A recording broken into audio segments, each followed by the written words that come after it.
Hello दोस्तों, welcome to विद्यालय IAS. आइए आज हम यूपीएससी सीएससी प्री 2023 के अर्थशास्त्र के प्रश्न का पार्ट 2 देखते हैं। कल हमने 5 प्रश्नों की चर्चा की थी। आज भी हम 5 प्रश्नों की ही चर्चा करेंगे। फर्स्ट है जिसमें निम्नलिखित में से कौन सा एक लघु कृषक बड़े खेत की संकल्पना का सर्वोत्तम वर्णन है। लघु कृषक बड़े खेत की संकल्पना का सर्वोत्तम वर्णन है। अब देखते हैं क्या है आगे। युद्ध के कारण अपने देशों से बड़ी संख्या में विस्थापित लोगों का एक बड़ी खेती योग्य जमीन देकर जिसमें वे सामूहिक खेती कर उपज को आपस में बांटते हैं पुनर्स्थापन करना। किसी क्षेत्र के अनेक सीमांत कृषक अपने आप को समूहों में व्यवस्थित कर चुनिंदा कृषि संक्रियाओं में समाकलन और संगति लाते हैं। किसी क्षेत्र के अनेक सीमांत कृषक मिलकर किसी निगमित निकाय के साथ संविदा कर अपनी जमीन उस निगमित निकाय को किसी नियत अवधि के लिए दे देते हैं, जिसके लिए वह निगमित निकाय कृषकों को एक सहमत राशि का भुगतान करता है। तो देखिए यहाँ पे ये ऑप्शन तो गलत है, हमारा फर्स्ट भी गलत है और थर्ड भी गलत है। सेकंड कुछ कुछ अच्छा है। क्या बोल रहा है? अब आखिरी ऑप्शन भी देख लेते हैं। कोई कंपनी किसी क्षेत्र के कुछ संख्या में लघु कृषकों को ऋण, तकनीकी जानकारियां और सामग्री की यूनिवर्सिटियां प्रदान करती है ताकि वे कंपनी की विनिर्माण प्रक्रिया और वाणिज्यिक उत्पादन के लिए उसकी जरूरत के कृषि पण्य का उत्पादन करें। तो देखिए फोर्थ भी हमारा गलत है। कंपनी अगर विनिर्माण प्रक्रिया और वाणिज्य उत्पादन के लिए मतलब उत्पादन करेगी तो फिर कैसे क्या बोलते हैं लघु कृषक बड़े खेत की संकल्पना पूरी होगी। इसमें जो ऑप्शन बी है हमारा, किसी क्षेत्र के अनेक सीमांत कृषक कौन होते हैं? जिनके पास 1 से 2 एकड़ की जमीन होती है। ठीक है। सीमांत कृषक अपने समूहों में व्यवस्थित कर चुनिंदा कृषि संक्रियाओं में समाकलन और संगति लाते हैं। वो लोग क्या बनाते हैं? एक ग्रुप बना लेते हैं और एक दूसरे के खेतों में जाके काम भी करते हैं। और ऐसे बड़े खेत सीमांत कृषक और बड़े खेत की संकल्पना आती है। एक्सप्लेनेशन देखते हैं। लघु कृषक बड़े खेत की संकल्पना का सबसे अच्छा वर्णन है क्या है? आपूर्ति एक श्रृंखला में बड़े पैमाने की विसंगतियों और सौदेबाजी की शक्ति की कमी के कारण होने वाले नुकसान को दूर करके एक छोटे और सीमांत कृषकों की आजीविका में सुधार करना। यह एक सामूहिक कार्य मॉडल है। ठीक है। भारत में 1 हेक्टेयर से ज्यादा और 2 हेक्टेयर तक की जमीन पर खेती करने वाले 1 हेक्टेयर, सॉरी मैंने एकड़ कहा था, 1 हेक्टेयर से ज्यादा और 2 हेक्टेयर तक की जमीन पर खेती करने वाले किसानों को लघु किसान कहा जाता है। वहीं 1 हेक्टेयर से कम जमीन वाले किसानों को सीमांत कहा जाता है।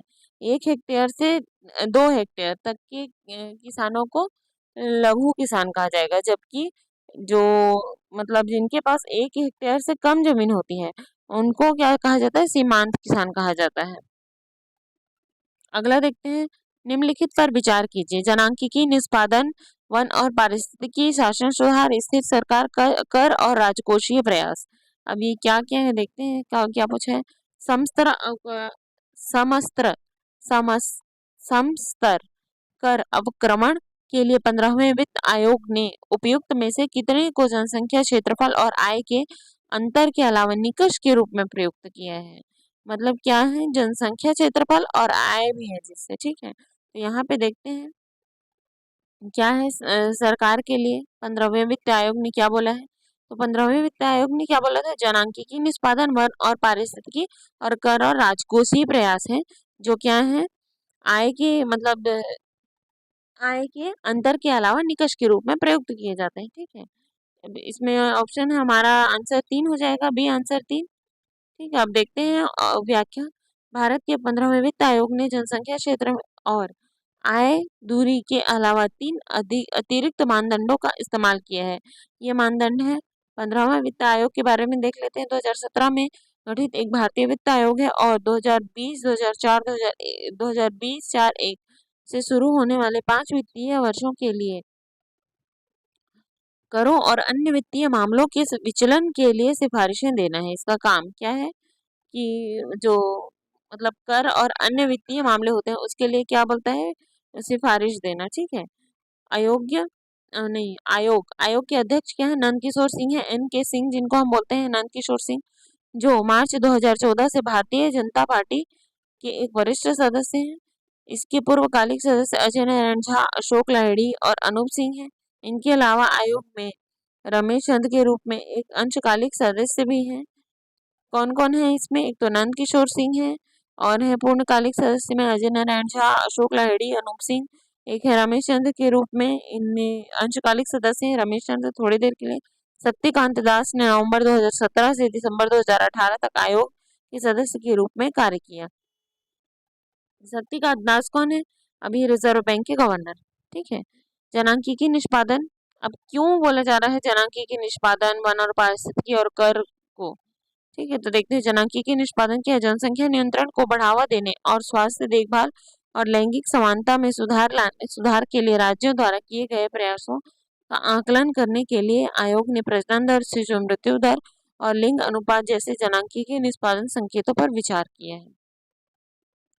वन और पारिस्थितिकी आयोग ने प्राकृतिक संसाधनों के संरक्षण और सुरक्षा और पर्यावरणीय स्थिरता को बढ़ावा देने में उनके प्रयासों को मान्यता देने के लिए वन क्षेत्र और राज्यों की पारिस्थितिकी को ध्यान में रखा। अब कर प्रयास क्या है? आयोग ने राज्यों के कर प्रयास का मूल्यांकन किया, जो बताता है कि किस हद तक राज्यों ने कराधान के मामले में अपने स्वयं के संसाधन जुटाए हैं। इनसे उस मतलब उन राज्यों को पुरस्कृत करने के लिए एक कर उछाल, कर संग्रहण दक्षता और कर आधार विस्तार जैसे कारकों पर विचार किया, जिन्होंने उच्च कर प्रयास दिखाए हैं। ठीक है, अगला क्वेश्चन है, भारत सरकार काला तिल जो होता है, नाइजर नाइजर भी इसको कहते हैं, इसका वैज्ञानिक नाम है गुडजोटिया एबेसिनिका। ठीक है, के बीजों के लिए न्यूनतम समर्थन कीमत उपलब्ध कराती है। काले तिल की खेती खरीफ की फसल के रूप में की जाती है। भारत की कुछ जनजातीय लोग काले तिल के बीजों का तेल भोजन पकाने के लिए प्रयोग करते हैं। तो देखिए यहाँ पे तीनों कथन हमारा जो है सही है। ठीक है, तो आंसर हो जाएगा सी सभी। भारत सरकार काले तिल नाइजर गुटजोटिया गुइजोटिया एबिसिनिका के बीजों के लिए न्यूनतम समर्थन कीमत प्रदान करती है। अतः कथन 1 सही है। काले तिल की खेती खरीफ की फसल के रूप में की जाती है। कथन 2 सही है। भारत में कुछ जनजातियां काले तिल, राम तिल के तेल का उपयोग खाना बनाने के लिए करते हैं। तेल निकालने के उपरांत इसे खली के रूप में पशुओं, जो खल लिखा हुआ है खली होगा, खली के रूप में उपयोग पशुओं के चारे के लिए करने के साथ ही इन बीजों का उपयोग मसाले के रूप में भी किया जाता है।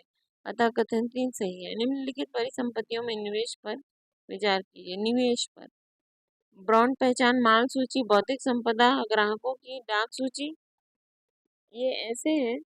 ब्रांड ब्रांड पहचान, माल सूची, बौद्धिक संपदा, ग्राहकों की डाक सूची। ठीक है, तो इसमें उपयुक्त में से कितने अमूर्त निवेश माने जाते हैं? अमूर्त निवेश क्या होता है? जो ना दिखाई नहीं देता लेकिन वो होता है। जैसे कोई ब्रांड ब्रांड दिखाई नहीं देता लेकिन सबको पता है कि ये चीज, इसकी चीजें ब्रांडेड होती है। ठीक है, ब्रांड एक अमूर्त बौद्धिक संपदा, अमूर्त निवेश है। तो यहाँ पे ब्रांड पहचान, माल सूची, बौद्धिक संपदा और डाक सूची, ये तीनों ही हमारे क्या है? अमूर्त निवेश है। अब इसकी व्याख्या देखते हैं। जिन संपत्तियों को भौतिक रूप से स्पर्श नहीं किया जा सकता उन्हें अमूर्त संपत्ति के रूप में जाना जाता है। वे प्रकृति में गैर भौतिक और 1 वर्ष या उससे अधिक हेतु उपयोग किए जा सकते हैं। इसमें ब्रांड मूल्य, सद्भावना और बौद्धिक संपदा जैसे ट्रेडमार्क, पेटेंट तथा कॉपीराइट आदि शामिल है। क्या क्या शामिल है? ब्रांड मूल्य है, सद्भावना और बौद्धिक संपदा है, ट्रेडमार्क है, पेटेंट करा लेना है, कॉपीराइट आदि। मूर्त संपत्ति एक ऐसी संपत्ति है जिसमें भौतिक पदार्थ होता है। इसके उदाहरणों में सूची, भवन, रोलिंग स्टॉक, निम्नलिखित उपकरण या मशीनरी और कार्यालय फर्नीचर शामिल है। अतः विकल्प सी सही है। अब देखते हैं, अच्छा ये फिर से आगे, तो फिर से हमारा वही है।